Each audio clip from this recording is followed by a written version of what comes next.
Honorable Tonke.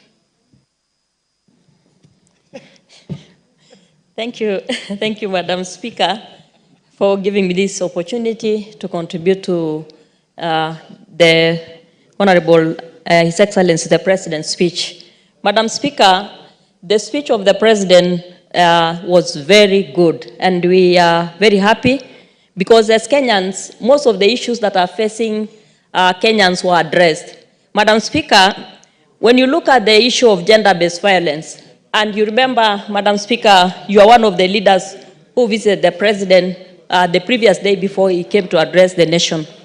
Madam Speaker, the issue of gender-based violence is on the rise, and every day we wake up to killing of women by men. And Madam Speaker, it's unfortunate that those people who are killing us are the people that we expect to give us leisure, and even us to contribute to leisure to them, and that they enjoy the company of women. But it's unfortunate, Madam Speaker, that women are dying in the hands of the men that the women have entrusted to their lives. But Madam Speaker, the President committed, even on the previous day, that they are going to address this issue, and he addressed it that, Madam Speaker, as we requested him, that he should give women the gender-based desk should be taken to the hospital so that women can be addressed there. So that when a woman is taken to the hospital, for example, Madam Speaker, then the women should be given the P3 there, and the police should address that issue in the hospitals, Madam Speaker. Madam Speaker, this challenge is, it's on an alarming rate, and Madam Speaker, we as women are facing this challenge, and we are really terrified that every day as we wake up, Madam Speaker, you are not sure that you're going to get home safely as a woman. Madam Speaker, when you look at the issue of the 3 women who were killed the other day in Isli, a mother and 3 daughters losing their lives, Madam Speaker, this is really scary. And therefore, Madam Speaker, is an issue that we are not going to stand as women. Madam Speaker, the President committed to also check on the gender rule, where more women will be given chances to be in leadership. And for the first time, Madam Speaker, many women have been given very many vacancies. For example, the CSS. In history, Madam Speaker, this is the first time that in the Kenya Kwanza government, the President has given us, as women, equal representation. Madam Speaker, the other issue that we are happy about is the issue of teacher recruitment. Madam Speaker, the President has committed to check on the education sector, where the child of the common mwananchi is going to get the right to education because of employment of teachers. Madam Speaker, we've heard the President employing 56,000 teachers. Among just the other day, 26,000 teachers, 46,000 teachers have been confirmed on PNP, Madam Speaker. And Madam Speaker, as we talk right now, we are having the recruitment of 20,000 teachers who are going to be also interns, and after 1 year, they'll be confirmed. So, Madam Speaker, looking at the Kenya Kwanza government, Madam Speaker, it is the first time in history that Kenya has employed the highest number of teachers in Kenya, in the history of this country. So, Madam Speaker, we are really applauding the President for giving the best speech and giving Kenyans hope that Kenya is on the right track, and we support the President for this, Madam Speaker, because, Madam Speaker, Kenya is indeed on the right track. And we want to tell Kenyans to look at the good things that this government has done, look at what the President is doing, and support the President, for he is actually working very hard for Kenyans. Thank you, Madam Speaker. The Honorable Didi Raso, member for Saku. Thank you very much, Madam Speaker. Madam Speaker, let me thank the President for his bold and very focused speech.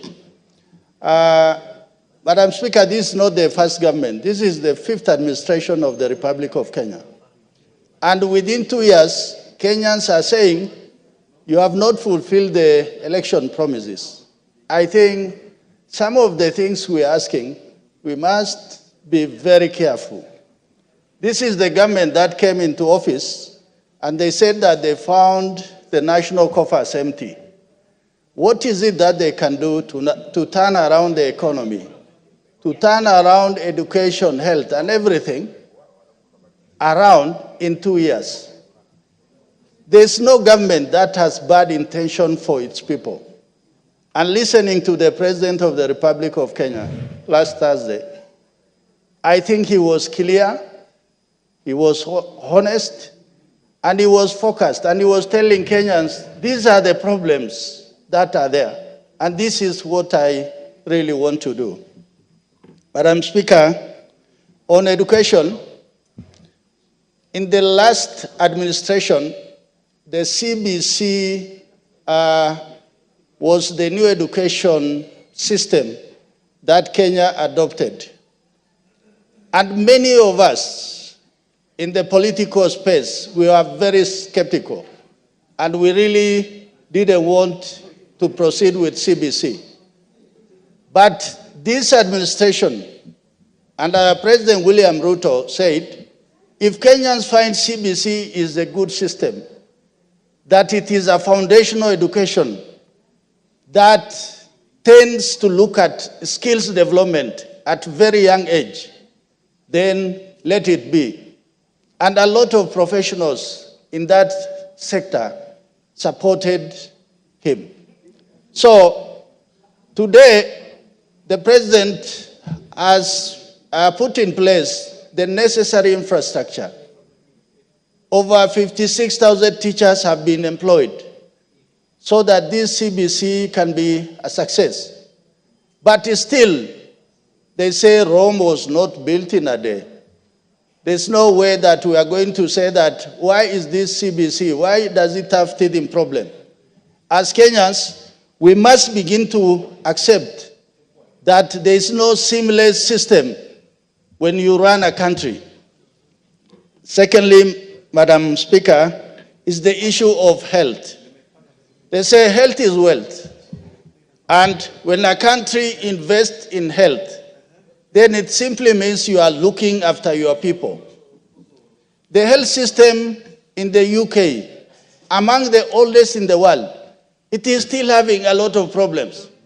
Yet, we have founded our own just 1 year down the line, and we are saying it is not working.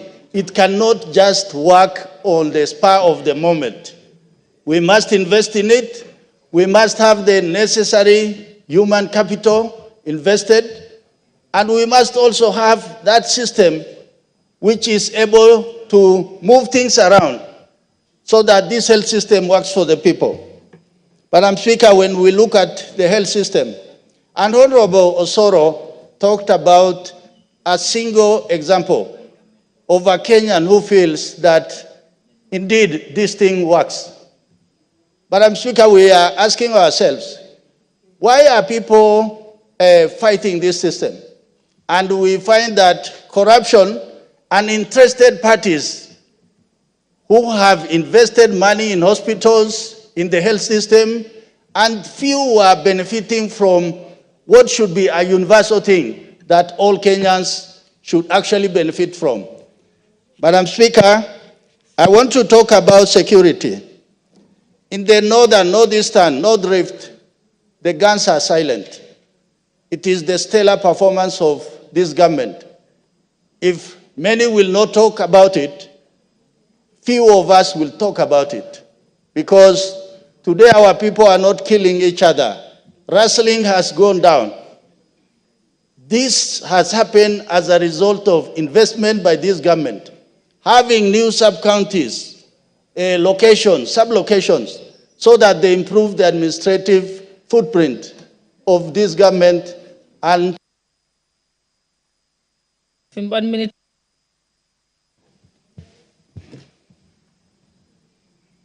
Proceed.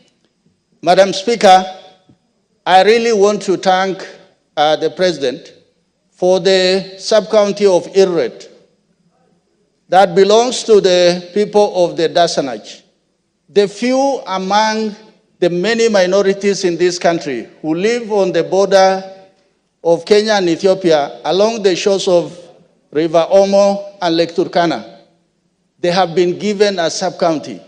This is how focused, how this government looks at the fate and how minorities must be brought into the center of governance.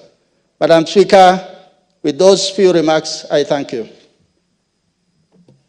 Thank you. The Honorable Member.